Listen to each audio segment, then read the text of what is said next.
Hello everyone, आज हम पढ़ेंगे क्लास 8th का फर्स्ट चैप्टर साइंस का क्रॉप प्रोडक्शन एंड मैनेजमेंट। इसमें हम देखेंगे कि किसान जो है कैसे अपनी फसल को उगाता है और फिर कैसे उसको स्टोर करके रखता है। स्टोर करने का पर्पस क्या है? ताकि वो उसको भविष्य में अपने इस्तेमाल कर सके, उस जो चीज़ उसने उगाई है। अब इसमें आप ये देखिए कि ये चैप्टर को मैंने 2 हिस्सों में डिवाइड किया है। 15-20 मिनट की ये पहली वीडियो, इससे अगली वीडियो भी 15-20 मिनट की रहेगी। आपको बस पूरे दिन में 15-20 मिनट देने हैं और आपका ये पूरा चैप्टर हो जाएगा कंप्लीट। तो आराम से अपना लैपटॉप उठाइए, मोबाइल उठाइए, पेन कॉपी लीजिए और अच्छे से हर एक चीज़ को पढ़ते हुए चले जाइए मेरे साथ, ठीक है? और आपको पता भी नहीं चलेगा कि ये चैप्टर आपका कब में खत्म हो गया। चलिए, अब इसमें हम देखते हैं, शुरुआत करते हैं। All living organisms require food to survive. हाँ भाई, सबको पता है, आपको भी पता है, मुझे भी पता है कि जो भी लिविंग थिंग है, लिविंग थिंग यानी कि जो जिंदा है, वो उसको सर्वाइव करना है अगर, तो उसको खाने की तो जरूरत पड़ेगी, जब भी वो जिंदा रह पाएगा। ऐसे ही जैसे आपको भी खाना पड़ता है, मुझे भी खाना पड़ता है, ऐसे ही पेड़ पौधे जो होते हैं उनको भी खाना पड़ता है। तो पेड़ पौधे अपना खाना कैसे बनाते हैं? आपकी मम्मी बनाती है क्या पेड़ पौधों के लिए कभी खाना? नहीं ना, आपके लिए बना देती है, आपके पापा के लिए बना लेती हैं, अपने लिए बना लेती हैं, लेकिन पेड़ पौधे जो लगे हुए हैं आपके गार्डन में, वो उनके लिए कभी बनाती है नहीं। पेड़ पौधे जो है अपना खाना खुद ही बना लेते हैं। कैसे बनाते हैं? फोटोसिंथेसिस से। फोटोसिंथेसिस प्रोसेस से ये अपना खाना बनाते हैं। कैसे? ये भी अपना खाना दिन में बनाते हैं जब सनलाइट उन पे गिरती है, सूरज की किरणें गिरती हैं। ये देखिए ग्रीन पत्ता है ना, ग्रीन पत्ता क्यों होता है? ये ग्रीन इसलिए होता है, इसमें होता है क्लोरोफिल। इसमें आपको मिलेगा क्लोरोफिल, ठीक है? ये क्लोरोफिल जो है, ये क्या-क्या चीज़ों का इस्तेमाल करके खाना बनाता है? क्लोरोफिल सनलाइट लेता है, एक तो लाइट ले ली भैया, नंबर 1। नंबर 2 कार्बन डाइऑक्साइड, जो आप छोड़ रहे हो गैस, ठीक है, ब्रीथिंग के द्वारा, वो कार्बन डाइऑक्साइड, ठीक। वाटर, वाटर कहाँ से लेता है? रूट से, अपनी जड़ जड़ से पानी ले लेता है, ठीक है। और फिर उसके बाद हमें क्या देखने को मिलेगा कि ये अपना खाना बना पा रहा है। क्या बना पा रहा है? कार्बोहाइड्रेट। ये अपनी पत्तियों में ही उनको स्टोर करके रखता है, तो कार्बोहाइड्रेट बनाता है और साथ के साथ क्या बनाता है? ऑक्सीजन। क्या बनाता है? ऑक्सीजन, ठीक है। चलो, तो लेकिन हम अपना खाना खुद नहीं बना पाते अपने शरीर में। क्या ऐसा होता है कि धूप में बैठा हो, भूख ही नहीं लगेगी फिर हमें? ऐसा तो है नहीं। एक पेड़ों के साथ तो ऐसा है। हम क्या करते हैं, हम पेड़ पे ही डिपेंडेंट है, यानी कि हम प्लांट्स पे डिपेंडेंट है, एनिमल्स पे डिपेंडेंट है। एनिमल्स यानी कि गाय भैंस, वो हमें दूध देती हैं, तो उन पे डिपेंडेंट है हम। खाने के लिए हमारे खाना वही है, एक तो प्लांट्स एंड एनिमल्स, उन्हीं से हमें खाना मिलता है। तो हमें खाने की ज़रूरत क्यों पड़ती है? We require food to produce energy. Energy के लिए हमें खाने की ज़रूरत पड़ती है, जिससे हम अपना डाइजेशन, अपने खाने को अच्छे से पचा पाते हैं, रेस्पिरेशन कर पाते हैं, एक्सक्रीशन कर पाते हैं, है ना? ये सारी की सारी एक्टिविटीज़ जो हमारी बॉडी में हो रही हैं, इन सबको हम कर पाते हैं, ठीक है? To provide food for a large population. अगर हमें बहुत बड़ी संख्या को, बहुत सारे लोगों को अगर खाना देना है, तो हमें रेगुलरली कुछ ना कुछ चीज़ उगानी पड़ेगी, पौधे उगाने पड़ेंगे, ठीक है? अच्छे से उनको मैनेज करना पड़ेगा, अच्छे से स्टोर करके रखना पड़ेगा, इकट्ठा करके रखना पड़ेगा जो अनाज हमने उपजाया है, और उनको अच्छे से सब में डिस्ट्रीब्यूट भी करना पड़ेगा, है ना? तो जब एक ही फसल को, एक ही पौधे को, जैसे ये गेहूं का पौधा है, एक फील्ड है बहुत बड़ा, ये हमारा, ये देखो ये फील्ड है, इतना बड़ा फील्ड, ठीक है, ये फील्ड है, इसमें एक पौधा लगा दिया तो ये फसल है क्या? नहीं। जब इसमें एक और लगा दो, एक और लगा दो, एक और लगा दो, बहुत सारे पौधे लगा दोगे इस बहुत बड़े फील्ड में, तो हम उसको क्या बोलेंगे? ये हमारी फसल है। ये हमारी क्या है? फसल। फसल यानी कि ये हमारी है क्रॉप, ठीक है। तो क्रॉप क्या है? When plants of same kind, एक ही तरह के पौधे, सब में गेहूं के पौधे लगाए हमने, तो same kind cultivated at one place, एक ही जगह पर, ऑन अ लार्ज स्केल, बहुत सारी मात्रा में जब हम इनको लगाते हैं तो उसको कहते हैं क्रॉप, ठीक है। अब 10 से 12 हज़ार साल पहले जाएं तो आदमी क्या थे, कैसे थे? People were nomadic. नोमैडिक यानी कि वो खाने की तलाश में एक जगह से दूसरी जगह घूमते थे, ठीक है, क्योंकि पहले फसल तो होती नहीं थी। तो फिर क्या करते थे? वो कच्चे फल फ्रूट खा रहे हैं, जो जंगलों में उगते थे उनको खा रहे हैं, सब्जी वेजिटेबल्स वगैरह खा रहे हैं, ठीक है। और क्या करते थे? वो एनिमल्स की हंटिंग, हंटिंग यानी कि उनका शिकार करके उनको खाते थे। फिर उन्होंने शुरुआत की, उन्होंने देखा भाई ये जो पौधा है, ये एक पौधा चलो यहाँ मिल गया, एक यहाँ मिल गया, एक यहाँ मिल गया, हम एक काम करते हैं, इनको सबको एक जगह क्यों नहीं इकट्ठा करके उगाते हैं? इनको इकट्ठा करते हैं और एक जगह उगाना शुरू कर देते हैं, फिर उनको हम काटेंगे, आराम से खा लेंगे। तो उन्होंने सबसे पहले शुरुआत की कल्टिवेशन की, सबसे पहले एग्रीकल्चर फार्मिंग वगैरह की, जो है उन्होंने ही शुरुआत की, और उनकी शुरुआत की वजह से आज तक हम एग्रीकल्चर करे चले जा रहे हैं, और उनसे ही, उसी कारण हमें अभी तक अपना खाना वगैरह अच्छे से मिल पाता है।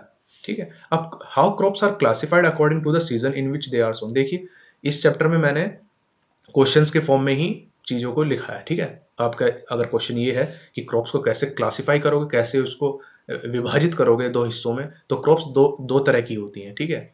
2 तरह की होती हैं, कौन-कौन सी? एक होती है खरीफ, एक होती है रबी। खरीफ क्रॉप कब बोई जाती है? The crops which are sown in the rainy season. जब बरसात के मौसम में आप जिस पौधे को बोते हो, जिस फसल को बोते हो, उसको बोलते हैं खरीफ क्रॉप, ठीक है? और बारिश कब होती है हमारी? जून से लेकर सितंबर के बीच में होती है ना? जून से लेकर सितंबर के बीच में बारिश होती है, तो उसी के बीच में हम जो है जिस पौधे को बोते हैं, जिस फसल को बोते हैं, वो हमारी होती है खरीफ क्रॉप। उसको कहते हैं खरीफ, नाम है उसका। तो इसमें कौन-कौन से खरीफ क्रॉप, कौन खरीफ वाली जो फसल है उनमें कौन-कौन से फसलें आती हैं? एक तो पैडी आती है हमारी, मेज़, मेज़ यानी कि मक्का, सोयाबीन खाते हो आप वो, ग्राउंड नट, मूँगफली हो गई, कॉटन हो गया, कपास, ठीक है? ऐसी रबी क्रॉप जो होती है वो विंटर में बोई जाती हैं, जब ठंड लगती है, ठीक है? ठंडी होती है। अक्टूबर से लेके मार्च के बीच में, ठंडी का टाइम अक्टूबर से लेके मार्च के बीच में हम इनको बोते हैं, इनको बोलते हैं रबी क्रॉप। और ये कौन-कौन से? वीट, वीट यानी कि गेहूँ वगैरह, ग्राम, पी, मस्टर्ड, सरसों हो गई मस्टर्ड आपकी, लिनसेड, लिनसेड होती है अलसी बोलते हैं इसको, इसको बोलते हैं अलसी। तो ये सारी जो क्रॉप है ये रबी क्रॉप है। एक चीज़ और आप याद रखिए कि पल्सेस एंड वेजिटेबल्स, जो पल्सेस एंड वेजिटेबल्स हैं हमारी, इनको हम इनको हम समर में बोते हैं, यानी कि गर्मियों के टाइम पे, ठीक है? पल्सेस यानी कि दाल और सब्जियों को हम गर्मियों में बोते हैं। अब एग्रीकल्चर प्रैक्टिस देखते हैं क्या होता है। एग्रीकल्चर प्रैक्टिस में हम क्या देखेंगे? किसान हमारा कैसे उस फसल को कैसे उगा रहा है, कर क्या रहा है, उसके लिए क्या-क्या चीज़ें उसको करनी पड़ती हैं। तो जो भी चीज़ें किसान करता है एक फसल को उगाने के लिए और बड़ा करने के लिए और फिर उसको काटने तक, तो उस वो सारी की सारी चीज़ें आती हैं एग्रीकल्चर प्रैक्टिसेज़ में कि कौन-कौन सी प्रैक्टिस, कौन-कौन सी चीज़ों को वो कर रहा है, ठीक है? तो इसमें आप देखिए छोटी-सी definition, what are agriculture practices? क्या होती हैं एग्रीकल्चर प्रैक्टिसेज़? तो हम बताते हैं cultivation of crops involves several activities. फसल उगाने में बहुत सारी एक्टिविटीज़ हमें करनी पड़ती हैं एक किसान को, ठीक है? Undertaken by farmers over a period of time, ठीक है? एक समय तक करनी पड़ती हैं, है ना? 4-5 महीने, हो सकता है 1 साल भी लग जाए, ठीक है?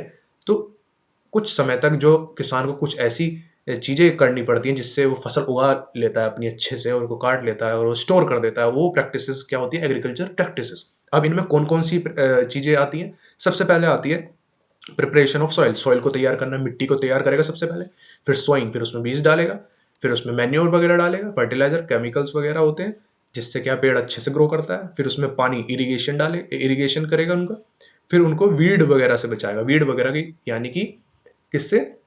जो ऐसे प्लांट्स हैं जो हमें नहीं चाहिए, घास फूस है, वो भी उग गई साथ में भैया, हमें तो प्लांट्स ही चाहिए थे, अपने गेहूं वगैरह चाहिए था, वो घास और उग रही उसमें, तो घास तो हमें चाहिए नहीं, घास हटाओ। तो उनको वीड्स वगैरह से हटाना, हार्वेस्ट करेगा, फिर उसको काटेगा फसल को और फिर उसको स्टोर कर देगा अपना। अब आप ये देखिए प्रिपरेशन ऑफ सॉइल में क्या होता है, हम तैयार कैसे करते हैं मिट्टी को? तो तैयार करने के लिए हम क्या करते हैं, उस मिट्टी को जो है हल की मदद से, हल होता है ना, किसान हल चलाता है, तो हल की मदद से उस मिट्टी को ऐसे फाड़ते चले जाते हैं। उससे क्या होती है, मिट्टी ऐसे टर्न हो रही है ना? ऐसे टर्न हो रही है ना? नीचे वाली मिट्टी ऊपर आ रही है, नीचे वाली ऊपर आ रही है। तो हम तैयार इस तरह से करते हैं। तो मिट्टी को तैयार करने के लिए हम क्या करते हैं, उसको टर्न कर देते हैं एंड जिससे वो लूज लूज टाइप की हो जाती है, मतलब उसके पार्टिकल्स थोड़े अब दूर दूर से हो जाते हैं। पहले टफ मिट्टी जो है, अगर हार्ड जमीन है एकदम हार्ड, तो उसमें पौधा उगा लोगे क्या? नहीं उगा पाओगे। पहले उसको अच्छा से तैयार करना है, मिट्टी को थोड़ा टर्न करना है, ऊपर की तरफ टर्न करते चले जाना है, ठीक है? हल की मदद से उसको फाड़ते चले जाना है, जिससे उसके जो पार्टिकल्स हैं मिट्टी के वो दूर दूर हो जाएं, और हमारा जो पौधा अब हम इसमें लगाएंगे तो आराम से वो उसकी जड़ें नीचे तक चली जाएं, क्योंकि टफ टफ लैंड रहेगा, नीचे तक जड़ नहीं जाएगी, जड़ नीचे तक नहीं जाएगी तो पौधा उग ही नहीं पाएगा, है ना? इसीलिए अब हमें सॉइल को तैयार करने की जरूरत क्या है? तो जरूरत ये है, पहले आप ये देखिए कि preparation of soil is done by turning the soil, ठीक है?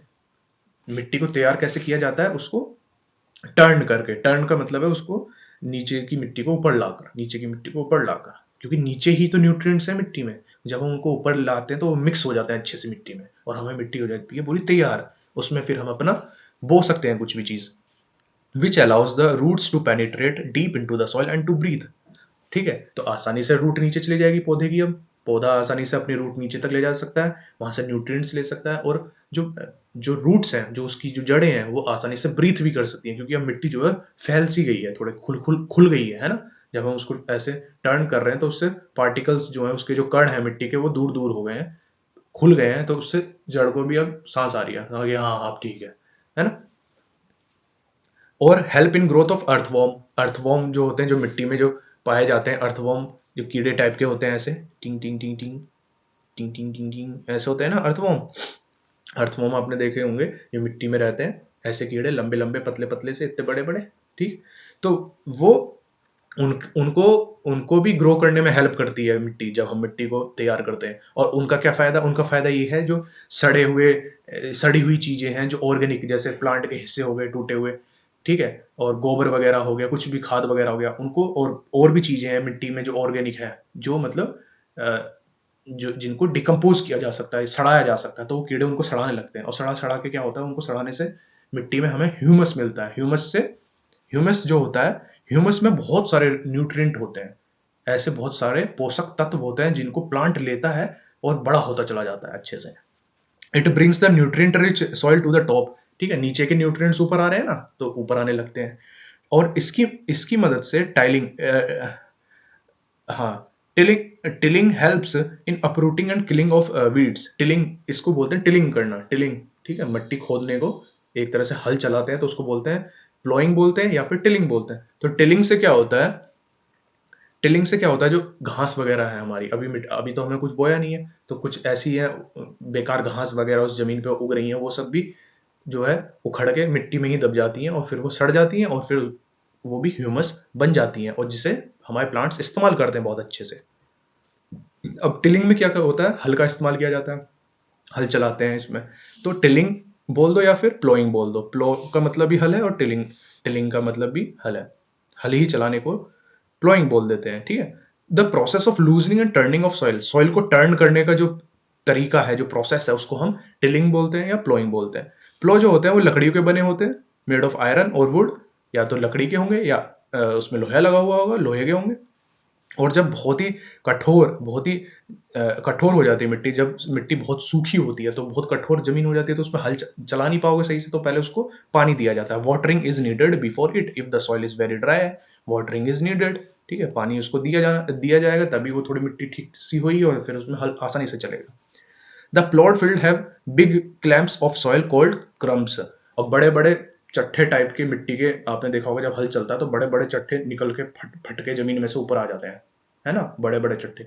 तो वो जो है, उनको क्या बोलते हैं हम, उसको बोलते हैं क्रम्स, कि ये क्रम्स है, इतने सारे क्रम्स। अब इतने बड़े बड़े मिट्टी के चट्टे रहेंगे, तो आसान तो है नहीं हमारे लिए कि हम उसको पानी लगा दें तो सब में अच्छे से पानी चला जाएगा हर पौधे पे, या हर पौधा अच्छे से उग जाएगा। तो हमें उनको, उन जो बड़े बड़े जो डले हैं मिट्टी के, उनको लेवलर की मदद से, लेवलर का मतलब है लेवल में लाने वाला जो सामान है हमारे पास, उसकी मदद से हम उसको एकदम समान रूप से, एकदम यूनिफॉर्म रूप से उस मिट्टी को इकसार कर देते हैं पूरा अच्छे से। ठीक है, तो लेवलर क्या होता है, एक लेवलर की मदद से करते हैं हम। लेवलर एक लकड़ी का, बहुत भारी लकड़ी होती है, एक फट्टा टाइप का होता है, ठीक है, मोटा और लंबा।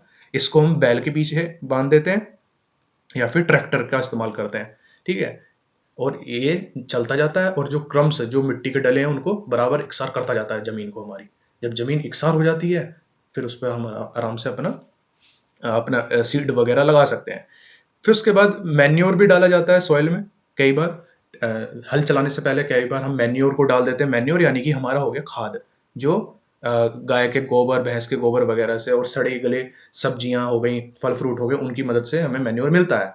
तो ठीक है, गाँव में कूड़ी वगैरह होती हैं, तो कूड़ी वगैरह को ले जाते हैं। ठीक है, कूड़ी वगैरह पे गोबर वगैरह होता है, वेस्ट मटेरियल जो भी है हमारा, वो सारा का सारा उठा के हम खेत में जाकर डाल देते हैं, और वो मैन्योर का काम करता है। तो उसको डालने के बाद भी कई बार हम हल चलाते हैं, जिससे क्या है कि वो मैन्योर अच्छे से पूरी मिट्टी में मिक्स हो जाता है। ठीक है, एग्रीकल्चर इम्प्लीमेंट्स, इम्प्लीमेंट्स मतलब एग्रीकल्चर में जो चीज़ें हम इस्तेमाल कर रहे हैं, क्या क्या चीज़ें हैं। प्लो, एक तो हल का इस्तेमाल किया जाता है, प्लो ये रहा हमारा। अब इसमें इसका इस्तेमाल कब कब किया जाता है, एक तो टिलिंग द सॉइल, सॉइल को टिलिंग करने में, ठीक है, उसको सॉइल को उखाड़ते चले जाने में, है ना, उखाड़ना पड़ता है, जिससे जो सॉइल है तैयार होती है हमारी। और फर्टिलाइजर जब हम उसमें डालते हैं, ठीक है, जब फर्टिलाइजर्स वगैरह डालते हैं, फिर हम जब उसकी घास फूस, जो फालतू की घास फूस उग गई है उसमें, उनको हटाने के लिए हम हल का इस्तेमाल करते हैं। हल जो है लकड़ी का बना होता है, made of would, and is drawn by pair of bulls और अदर एनिमल्स। अब ये लकड़ी का बना है, ये देखिए, ये लकड़ी का, है ना। और इसके जो नीचे आप देखोगे, ये जो नीचे एक ट्रायंगुलर टाइप का एक ट्रायंगुलर टाइप का लोहे का एक प्लेट होती है, ठीक है, एक ट्रायंगुलर टाइप की प्लेट होती है जो मिट्टी को ऐसे फाड़ती चली जाती है ना, फाड़ती चली जाती है। इस प्लेट को क्या कहते हैं, इस प्लेट को कहते हैं प्लो शेयर। क्या कहते हैं?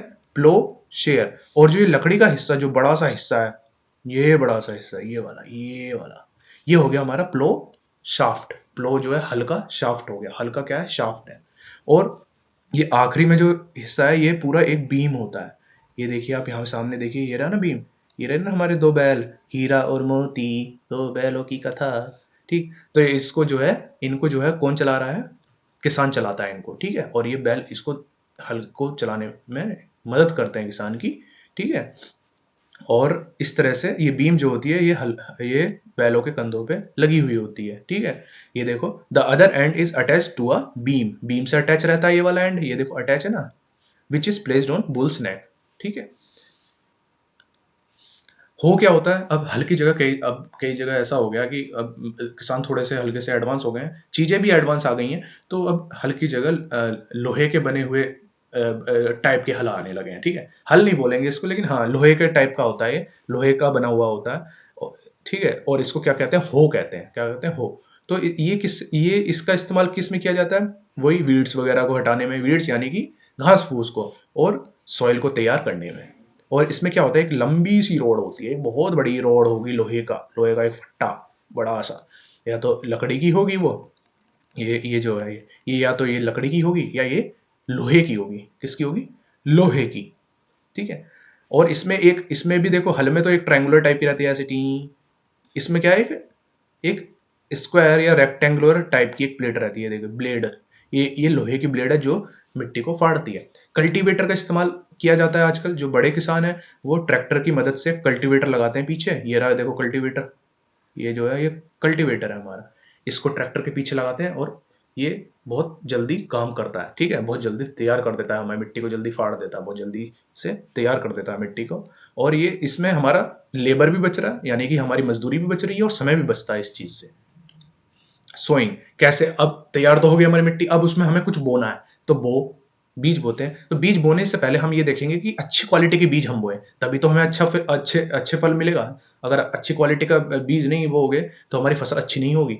तो उसको चेक करने के लिए हम क्या करते हैं, बीजों को पानी में डाल देते हैं। एक पानी लिया, एक बीकर लिया, बीकर क्यों लेंगे, एक ड्रम लेंगे, बहुत सारे बीज है, एक ड्रम लिया, उसमें पानी भरा, बीज भर दिए उसमें। अब जो बीज ऊपर आ जाएंगे, कई सारे बीज ऐसे हैं ऊपर आने लगेंगे, तो जो ऊपर आ रहे हैं ना करते हुए, उनको उठाओ, उनको उठाओ, फेंक दो, क्योंकि वो जो बीज हैं वो खराब हो चुके हैं। खराब होने की वजह से वो खोखले हो गए, अंदर से वो खाए, मतलब कीड़े ने उनको खा लिया है, वो खोखले हो गए, जिसकी वजह से वो हल्के हो जाते हैं और वो पानी के ऊपर आ जाते हैं। जो भारी बीज हैं वो काम के बीज हैं, उनको ही बोया जाएगा, ठीक है। तो damaged seed become hollow and thus lighter, therefore they float on water, इसलिए वो वाटर पे फ्लोट करने लगते हैं। अब देखो, दो तरह से हम बीजों को बो सकते हैं, traditional tool and seed drill. Traditional यानी कि बहुत पहले से इस्तेमाल करते हुए आ रहे हैं इस टूल का। तो इसमें क्या होती है, एक फनल होती है, फनल, फनल यानी कि एक कीप टाइप की, इस तरह से ये इस तरह से फनल होगी एक। इस फनल में हम क्या करेंगे, ये लो सीड डाल देंगे, टिंग टिंग टिंग, ये सीड डाल दी। ये जो फनल है, ये कनेक्ट होगी दो तीन पाइप से, ये देखो दो तीन पाइप है, इनसे कनेक्ट रहेगी। अब ये जो बीज डालोगे इसमें, ये जो आ रहे हैं, ये कुछ इसमें चले जाएंगे, कुछ इसमें चले जाएंगे, कुछ इसमें चले जाएंगे, है ना, तीन चार हिस्सों में डिवाइड हो जाएंगे। फिर ये जो इसका जो एंड होता है वो बहुत नोकीला होता है, पतला होता है, नोकीला एकदम। इससे क्या है कि बीज एकदम जमीन में, हम इसको फनल को उठाते हैं, ये देखो यहाँ पे किसान उठा रहे हैं ना, ये देखो, ये फनल उठाते हैं, गाड़ते हैं, बीज डालते हैं, बीज अंदर तक जमीन में घुस जाते हैं, फिर दूसरी जगह लगाते हैं फनल, फिर गाड़ते हैं, फिर अंदर तक घुस जाते हैं, ठीक है। तो ऐसा होता है। तो इसमें क्या है, the seeds are filled into the funnel, funnel में डाले, पास थ्रू द 2 और 3 पाइप्स से पास होते हैं, having sharp ends, sharp and होती है इनकी, नोकीली एंड होती है, ये देखिए यहाँ पे नोकीले, तभी तो वो गड़ेगी जमीन में, है ना। Which are use to pierce into the soil, जिसकी मदद से वो सॉइल में पूरे पियर्स यानी कि पेनिट्रेट कर जाते हैं, घुस जाते हैं सॉइल के अंदर, और सीड हमारा बू जाता है उसमें, बो देते हैं इस तरह से। अब कई जगह क्या है, ये तो हो गया ट्रेडिशन, जो हमारे किसान पहले से करते हुए चले आ रहे हैं भारत के।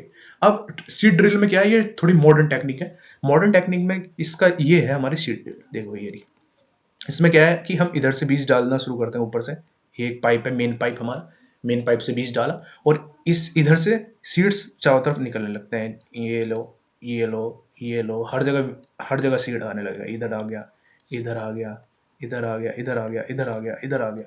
ठीक है, तो कम से कम 10 से 12 15 जगह ये सीड बिखरने लगते हैं और हर एक सीड बराबर दूरी पे रहता है, एक इधर है तो दूसरा इधर, तीसरा इधर, चौथा इधर, मतलब बराबर दूरी पे रहते हैं। ठीक है, इसीलिए इसका इस्तेमाल किया जाता है, इसकी वजह से अच्छी फसल होती है। ठीक है, जब बराबर दूरी पे फसल रहेगी तो आपस में एक दूसरे के न्यूट्रिएंट्स नहीं खाएंगे, तो भाई अपना खा, मैं अपना खाता हूँ, तो वो अपना खाता है, ये अपना खाता है। तो इसका इस्तेमाल किया जाता है और ये बहुत जल्दी भी बीजों को बोने में मदद करता है, तो इसको बोलते हैं सीड ड्रिल।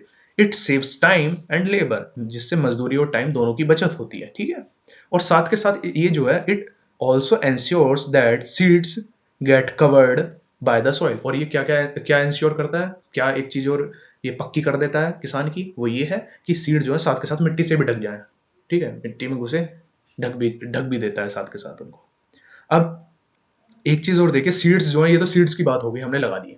अब कुछ ऐसे पौधे हैं जिनको पहले उनकी सीडलिंग उगाई जाती है, पहले उनको अलग से थोड़ा प्रिपेयर किया जाता है। ठीक है, जैसे होगी पैडी। पैडी आपने देखी होगी, खेत में जब हम पैडी लगाते हैं तो पहले उसको अलग से खेत के छोटे से हिस्से में उसको उगाया जाता है। ठीक है, वहां उगा के जब उसकी सीडलिंग्स सीडलिंग्स यानी कि छोटे छोटे पौधे, छोटे छोटे छोटे छोटे छोटे तो छोटे छोटे पौधे जब उसके उग जाते हैं, उनको वहां से निकाला, फिर हम अपनी मेन जमीन पे उनको लगाते हैं, उनको कहते हैं सीडलिंग्स। तो पैडी को हम इस तरह से ही बोते हैं, पहले उसको हम अलग से नर्सरी में उगाएंगे, फिर उनकी सीडलिंग्स उगाने के बाद छोटे छोटे पौधे को हम अपने ग्राउंड में लगा देते हैं मैनुअली। मैनुअली यानी कि खुद आदमी ही लगाता है, मशीन से नहीं, आदमी लगाते हैं उनको जा जाके पानी भर के जमीन में, देन वो लगाए जाते हैं। एडिंग मैन्योर्स एंड फर्टिलाइजर, अब ये बीज डाल दिया, सॉइल तैयार हो गई, बीज डाल दिया, अब हमें उसमें फर्टिलाइजर मैन्योर डालना है, खाद डालना है। ठीक है, और केमिकल्स वगैरह डालना है जिससे पौधे खाएं, वो उनका भोजन है, उनसे खाएं और अच्छे से स्ट्रांग होते जाएं और अच्छी फसल हमें दें। तो इन्हीं को क्या कहते हैं, इन्हीं को कहते हैं मैन्योर्स और fertilizers. The substance which are added to the soil in form of nutrients. ठीक है, ऐसे सब्सटेंस, ऐसे पदार्थ, ऐसी चीजें जो हम सॉइल में डालते हैं, जिसमें जो क्या होती हैं, जिनमें न्यूट्रिएंट्स होता है, और for the healthy growth of plant, plant की अच्छी ग्रोथ के लिए, मतलब उसको अच्छे से ग्रो करने के लिए, उगाने के लिए, बड़ा करने के लिए, उन वो क्या होते हैं, वो होते हैं मैन्योर्स एंड फर्टिलाइजर्स। अब क्या होता है भाई, ये डाले क्यों जाते हैं भाई, डाले क्यों जाते हैं, सॉइल में तो न्यूट्रिएंट्स होते हैं। ये कई इसलिए डाले जाते हैं कि कई बार क्या होता है, किसान किसान जो है एक ही फसल पे बैक टू बैक खेती करे चले जाता है। ठीक है, पहले उसमें गन्ना उगाया, फिर कुछ और उगा दे, फिर कुछ और उगा दे, उसको सांस ही नहीं लेने दे रहे। उसको जब भूमि को रेस्ट नहीं मिलेगा, जब सॉइल को रेस्ट नहीं मिलेगा, तो अपने न्यूट्रिएंट्स कहाँ से पूरे करेगी भाई, उसको पूरे भी तो करने हैं वो न्यूट्रिएंट्स, है ना। तो पूरे नहीं कर पाते अपने न्यूट्रिएंट्स, और उसके न्यूट्रिएंट्स बस खर्च होते जाते हैं, जिससे उसमें कमी पड़ जाती है न्यूट्रिएंट्स की। इसलिए हम मैन्योर्स और फर्टिलाइजर्स डालते हैं, जिससे हमारी सॉइल को फिर से न्यूट्रिएंट्स और वो न्यूट्रिएंट्स जो है मिल जाए, और प्लांट अच्छे से उनको जो है इस्तेमाल कर सके न्यूट्रिएंट्स को। इसी चीज को क्या कहते हैं, मैन्योरिंग। इसी चीज को कहते हैं मैन्योरिंग। अब मैन्योर फर्टिलाइजर में अंतर क्या है, मैन्योर जो है वो ऑर्गेनिक सब्सटेंस है, पहली बात। ऑर्गेनिक सब्सटेंस यानी कि एक्सक्रीट, गाय का गोबर हो गया, भैंस का गोबर हो गया। ठीक है, सड़े हुए हमारे फल फ्रूट हो गए, सड़ जाती हैं सब्जियां हो गई सड़े, और बेकार दही छाछ वगैरह हो गया। ठीक है, मिट और रोटी वगैरह हो गई, जो मतलब जो इस्तेमाल में नहीं आ रही, वो सड़ गई हैं, बेकार हो गई, उनको इकट्ठा करो एक जगह इकट्ठा कर दिया। ठीक है, फिर उनको सड़ाया। वो सड़ते कैसे हैं, उनमें हम डालते हैं छोटे छोटे, क्या डालते हैं, अर्थवॉर्म, छोटे छोटे कीड़े डालते हैं। ठीक है, और उस चीज को क्या कहते हैं, उसको कहते हैं वर्मी कंपोस्टिंग। ठीक है, एक जगह हमने पूरी ली, जिसमें हमने हर चीज डाल दी, ले सब्जी, ठीक है, भैंस का गोबर, हर एक चीज, और इसमें टूटे फूटे जो प्लांट्स वगैरह हैं, उनके पार्ट्स वगैरह सब डाल दिए। और जब इसमें कीड़े हम डालते हैं आगे, टिंग टिंग टिंग टिंग टिंग टिंग, ये कीड़े आ रहे हैं, अभी ये कीड़े भी डाल दिए इसमें, अब ये इसको खाएंगे, ऐसे ऐसे गोल गोल घूम घाम के खाते रहते हैं, खाते रहते हैं, खाते रहते हैं। तो ये सारी चीज को क्या करते हैं, सड़ा देते हैं। जब ये सड़ के तैयार हो जाता है, डिकम्पोज हो जाता है पूरा अच्छे से, तो हमें क्या मिलता है, मैन्योर। और इस मैन्योर में क्या होता है, इस मैन्योर में हम होता है ह्यूमस। क्या होता है, ह्यूमस, HUMUS, ह्यूमस। ह्यूमस में क्या है, हर तरह के न्यूट्रिएंट्स मिलते हैं। ठीक है, अब फर्टिलाइजर क्या है, ये तो हमने अपने आप ऑर्गेनिक चीजों से बनाया। फर्टिलाइजर क्या, केमिकल चीज है, केमिकल फैक्ट्रियों में बनता है, लैब वगैरह में, ज्यादा अच्छा नहीं है, अच्छा तो है लेकिन हेल्थ के लिए ज़्यादा अच्छा नहीं है। तो फर्टिलाइजर्स में क्या है, इसमें एक पर्टिकुलर न्यूट्रिएंट होगा, हो सकता है पोटैश हो, पोटेशियम हो, ठीक है, सोडियम हो। एक पर्टिकुलर न्यूट्रिएंट का एक बोरा आता है कि लो भैया एक बोरी पकड़ो, इसमें नाइट्रोजन बहुत ज़्यादा है, ऐसे लगा लेना खेत में। अब ठीक है, और फर्टिलाइजर्स, अब तो छोटे छोटे ट्यूब आते हैं फर्टिलाइजर्स के, ठीक है, उन ट्यूब्स को क्या पानी में मिक्स करते हैं हम, पानी में मिक्स करते हैं, वो बहुत जहरीले होते हैं, उनको पानी में मिक्स करते हैं, पीछे लगाता है किसान जो है अपनी पीठ पे क्या लगाता है, एक स्प्रे स्प्रे लगाता है पीछे, और उसको फुस फुस फुस फुस फुस फुस इस्तेमाल करके स्प्रे का पूरे खेत में स्प्रे कर देता है फर्टिलाइजर्स को। अब फर्टिलाइजर्स जो है कि कौन कौन से एग्जाम्पल याद रखिएगा, फर्टिलाइजर के एग्जाम्पल आ जाते हैं, जैसे यूरिया, यूरिया भी एक फर्टिलाइजर है, ammonium sulphate, super phosphate, potash, ठीक है, और ये एनपीके, एनपीके, ठीक है, ये पोटैश बहुत ज्यादा यूज करते हैं किसान, ठीक है, और एनपीके क्या है, नाइट्रोजन फॉस्फोरस पोटेशियम, लो एनपीके हो गया ये, simple. Drawbacks of excessive use of fertilizer, ठीक है, अब ज्यादा फर्टिलाइजर यूज करोगे तो भाई हमारी जो सॉइल है ना वो हो जाएगी खराब, फर्टाइल नहीं रहेगी, उसकी फर्टिलिटी कम हो जाएगी, वो केमिकल है ना, इसीलिए। और फर्टिलाइजर ज्यादा इस्तेमाल करोगे तो वाटर पोल्यूशन होता है, क्योंकि केमिकल है, बारिश होगी, वो केमिकल जो घुला हुआ है मिट्टी में वो पानी में आ जाएगा, ठीक है, बारिश के पानी में आएगा, जमीन में जाएगा, वो गंदा, ग्राउंड वाटर को गंदा करेगी, केमिकल है, फिर हम उसको पियेंगे बीमार होंगे, इसलिए वाटर पोल्यूशन भी होता है। तो ज्यादा इस्तेमाल नहीं करना है फर्टिलाइजर्स का, ज्यादा इस्तेमाल किसका करना है, ऑर्गेनिक मैन्योर का, किसका करना है, ऑर्गेनिक मैन्योर का।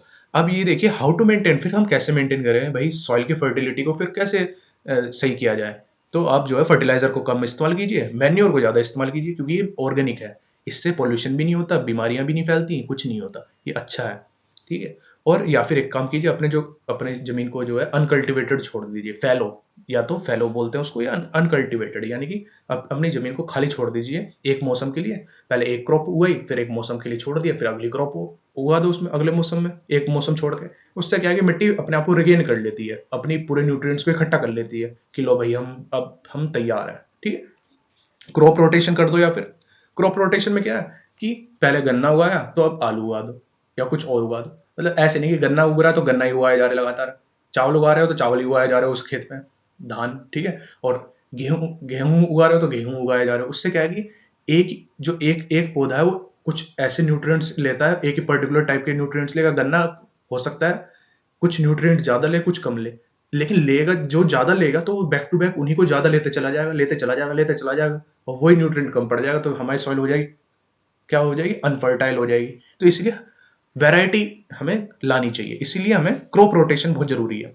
क्रॉप रोटेशन में क्या है, क्रॉप अल्टरनेटली हमें बोनी है, मतलब पहले ये बो दिया, फिर ये बो दिया, फिर ये बो दिया, इसीलिए ये क्रॉप रोटेशन हम यूज करते हैं। जैसे जैसे कि आप देख सकते हैं फार्मर्स, किसान हमारे देश के, कहाँ के, नॉर्थ इंडिया के, नॉर्थ इंडिया यानी कि यूपी वाले, ठीक है, हरियाणा पंजाब, ये नॉर्थ वाले, ये क्या करते हैं, ये पहले चारा उगाते हैं एक सीजन में, फोडर, फोडर मतलब चारा, लेग्यूम्स एज फोडर, तो फोडर पहले उगाते हैं, एक सीजन में चारा उगा दिया उस जमीन पे, अब उसके बाद गेहूं उगा दिया, ठीक है। तो इस तरह से उगाओ, एक ही वैरायटी मत उगाओ कि एक बार में गेहूं है तो गेहूं उगाया जा रहा है, गेहूं बैक टू बैक नहीं, उसमें कभी कुछ, उससे क्या है कि सॉइल जो है अपनी फर्टिलिटी गेन कर लेती है। हेल्प्स इन रिप्लेनिशमेंट, रिप्लेनिशमेंट का मतलब होता है फिर से गेन करना, फिर से चीजों को गेन कर लेना, ठीक है, फिर से प्राप्त कर लेना, फिर से पा लेना।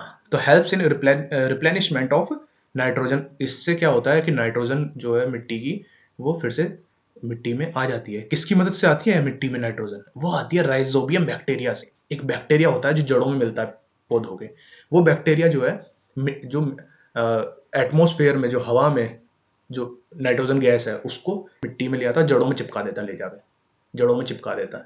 उससे क्या है, कन्वर्ट कर देता है, मतलब एटमोस्फेरिक नाइट्रोजन को कन्वर्ट कर देता है इस फॉर्म में, जिस फॉर्म में पौधा उसको इस्तेमाल कर सके, ठीक है। तो ये क्या करता है, फिक्स करता है, एक तरह से फिक्सिंग ही तो कर रहा है, ऊपर से उठाया नीचे फिक्स कर दिया, तो फिक्सिंग करता है। और ये कहाँ पाया जाता है, ये बैक्टीरिया राइजोबियम बैक्टीरिया पाया जाता है जड़ों में पौधों के। पॉजिटिव क्या है, यूरिया के पॉजिटिव पॉइंट्स ही पॉजिटिव है, क्योंकि ये ऑर्गेनिक है, ठीक है, इससे वाटर पॉल्यूशन नहीं होता, ठीक है, और इससे क्या है, न्यूट्रिएंट का लेवल भी बढ़ता है, मिट्टी का न्यूट्रिएंट का लेवल बढ़ता है, बहुत सारे न्यूट्रिएंट्स ये हमें देता है, और रिटेनिंग कैपेसिटी बढ़ती है वाटर की, मतलब पानी की होल्डिंग कैपेसिटी, होल्डिंग यानी कि पानी ज़्यादा देर तक जैसे ये पानी हमने इसमें रखा तो ज़्यादा देर तक पानी रहेगा मिट्टी में। अब ऐसा नहीं है कि हमने पानी लगाया खेत में और ज़मीन में गया, मतलब सोख नहीं रही है ज़मीन, तो रिटेन करने की कैपेसिटी इसकी बढ़ जाती है। तो पानी जब ज़्यादा रहेगा ऊपर अच्छे से, तो जो सॉइल है उसको पानी को ऑब्जर्व कर, मतलब अपने उसको उठा के रखेगी पानी को अच्छे से, ठीक है, अपने अपने में अच्छे से होल्ड करके रखेगी, तो उससे प्लांट अच्छे से ग्रो करेगा, ठीक है। और इससे क्या है, ये सॉइल जो होती है हमारी पोरस भी हो जाती है मैन्योर डालने से। पोरस का मतलब ये पोरस का मतलब यही होता है कि उसके जो पार्टिकल्स हैं दूर दूर फैले फैले से हो जाते हैं, जिससे क्या होता है, सांस अच्छे से लेता है प्लांट जो है, ठीक है। और बहुत सारे फ्रेंडली माइक्रोब्स जो हैं, बहुत सारे अ, ऐसे माइक्रो ऑर्गेनिज्म होते हैं, बहुत छोटे छोटे छोटे छोटे छोटे कीड़े कीड़े कीड़े नहीं कहूँगा, मतलब छोटे छोटे छोटे माइक्रो माइक्रो ऑर्गेनिज्म है ये, छोटी जीवित वस्तुएं जिनको हम अपनी आंखों से नहीं देख सकते, दिखते नहीं है, बहुत छोटे होते हैं, लेकिन बहुत हेल्प में आते हैं, प्लांट की बहुत हेल्प करते हैं, जिसमें से एक राइजोबियम बैक्टीरिया भी है, दिखता नहीं है लेकिन बहुत हेल्प करता है प्लांट की नाइट्रोजन को देने में। अब इन दोनों में अंतर क्या है, फर्टिलाइजर और मैन्योर में अंतर, बहुत अंतर है। फर्टिलाइजर जो है मैन मेड है, ठीक है, आदमी बनाते हैं, और कहाँ किस में बनाते हैं, फैक्ट्रियों में, है ना। ऐसी मैन्योर, मैन्योर भी आदमी बनाते हैं क्या? अब आप बोलोगे हाँ आदमी तो बना रहे हो, कौन बनाता है? नहीं, आदमी बनाने में हेल्प कर रहे हैं, चीजों को खा रहे हैं उठा उठा के, लेकिन बना कौन रहा है? बना तो कीड़े रहे हैं जो उसको डिकम्पोज कर रहे हैं, जो खा रहे हैं उसको खाते हैं, तो बनाता वो है, ठीक है। तो मैन्योर कौन, ये क्या है, एक नेचुरल सब्सटेंस है जो कि डिकम्पोजिशन, कैटल कैटल डंग, मतलब ये जो गाय भैंस है उनका गोबर, और प्लांट के जो जो पेड़ पौधे उनके टूटे फूटे सड़े गले हिस्से, ठीक है। Fertilizer is prepared in factories, factories में बनता है, बल्कि मैन्योर हम अपनी फील्ड में बना देते हैं। ये फील्ड में अपना कूड़ी लगा दी, कूड़ी पे भाई गोबर वगैरह है, इकट्ठा किया, एक गड्ढा खोदा, उसमें डाल दिया, ढक दिया, और उसमें और भी ऑर्गेनिक चीजें डाल दी, पेड़ पौधे डाल दिए जो उखड़े हुए थे टूटे टाटे सब उसमें डाल दिए, तो वो सड़ेगा और वो अपना बन जाएगा manure. Fertilizer does not provide any humus to the soil, fertilizer से ज्यादा सॉइल को ज्यादा ह्यूमस नहीं मिलता। ह्यूमस यानी कि ह्यूमस का मतलब है जिस जो कि कार्बन, कार्बन होता है सबसे ज्यादा ह्यूमस में, ठीक है। 70 to 80% ह्यूमस में कार्बन पाया जाता है, 10% के आसपास नाइट्रोजन उसमें मिलता है।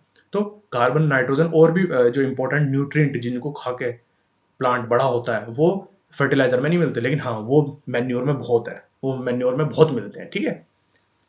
फर्टिलाइजर्स जो होते हैं, फर्टिलाइजर्स जो होते हैं वो बहुत ही ज़्यादा रिच होते हैं नाइट्रोजन में, फॉस्फोरस में, पोटेशियम में, ठीक है, बहुत ज़्यादा रिच, कि लो भैया इसमें नाइट्रोजन बहुत है, इस डिब्बे में नाइट्रोजन बहुत है, हमने फैक्ट्री में बनाई है ना, तो फैक्ट्री में जो चीज़ बनी है वो तो तकड़ी होगी होगी, तो भैया इसमें नाइट्रोजन बहुत है, इसमें फॉस्फोरस बहुत है, पोटेशियम बहुत है, जाओ और ले जाके अपने खेत में डाल लो इसको। लेकिन फर्टिलाइजर्स में ये बहुत ज़्यादा होती है, लेकिन मैन्योर में ऐसा नहीं है, मैन्योर में हर एक चीज़ मिलती है समान रूप से, कि भैया कार्बन इतना है, इतना इतना, ये क्योंकि ये तो प्राकृतिक चीज़ है, ये एकदम तुरंत ऐसे तो है नहीं कि तुरंत एकदम कहीं से किसी ने इंजेक्शन मार दिया, है ना, ये तो प्राकृतिक चीज़ है, समान रूप से मिलती है, ठीक है, कार्बन मिलेगा, सब कुछ मिलेगा, लेकिन एकदम बहुत ज़्यादा कंटेंट नहीं होता इसमें, ठीक है। इसीलिए manure is relatively less rich in plant nutrients, ठीक है। तो यही है इनके डिफरेंस। तो आज का जो क्लास है वो यही रहेगी, और इसको अच्छे से पढ़िए, अपना खाना वगैरह खाइए टाइम पे, क्योंकि खाना खाना हमारे लिए बहुत इंपॉर्टेंट है ना, एनर्जी मिलती है हमें, पढ़ने के लिए भी एनर्जी मिलती है, खेलने कूदने के लिए भी एनर्जी मिलती है। तो अच्छे से पढ़ाई कीजिए अपनी, और ये आपने आज ये क्लास देख ली, अब अगली क्लास अपना खाना वगैरह खाइए, टेलीविजन वगैरह देखिए, टीवी वगैरह अपना, फिर उसके बाद शाम को एक क्लास और आपको लेनी है, और ये चैप्टर आपका हो जाएगा पूरा खत्म, ठीक। Thank you.